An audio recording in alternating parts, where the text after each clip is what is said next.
Russian troops maintain the initiative militarily in almost all sectors along the Donbass front. Meanwhile, positional battles continue in the Kherson and Zaporozhye regions. Russian fighters are pushing Ukrainian troops on the outskirts of Ugledar, in Marinka, and Avdiivka, west of Donetsk, as well as on the northern front lines in the Svatovo-Kremenaya region. Bakhmut remains the most difficult battlefield for the Ukrainian military. In recent days, Wagner's main efforts have been focused on advancing north of the city. Fighting is ongoing on the northern outskirts of Kromova, where the Ukrainian units are fiercely defending the last road used by the Ukrainian grouping in Bakhmut. Russian control of Kromova will mark the complete closure of the trap.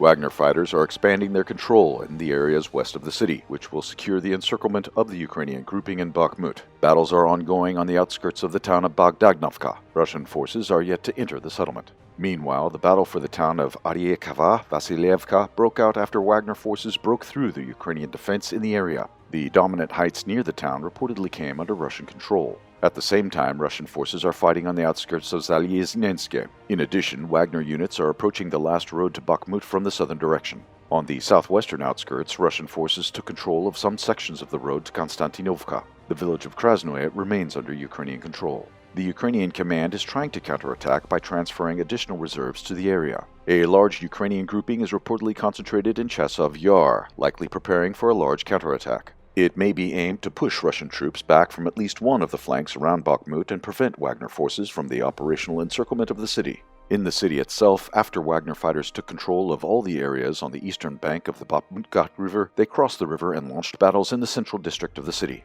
In the northern part of Bakhmut, Wagner assault units have already launched the mop-up operation in the territory of the Artemovsky metalworking plant, AZOM. The plant has an extensive territory and underground utilities where the fighting is already ongoing. There are some tactical advances of Wagner units in the southern districts of the city. They are approaching from the southwestern quarters. The ruins of the monument to the MiG-5 located on Tchaikovsky Street are still under Ukrainian control. The Ukrainian military finds itself in a critical situation and continue attempts to save the most well-trained units, evacuating them from the city. However, in the public field, Kiev does not give up the idea of counterattacking in the area of the almost completely encircled city of Bakhmut.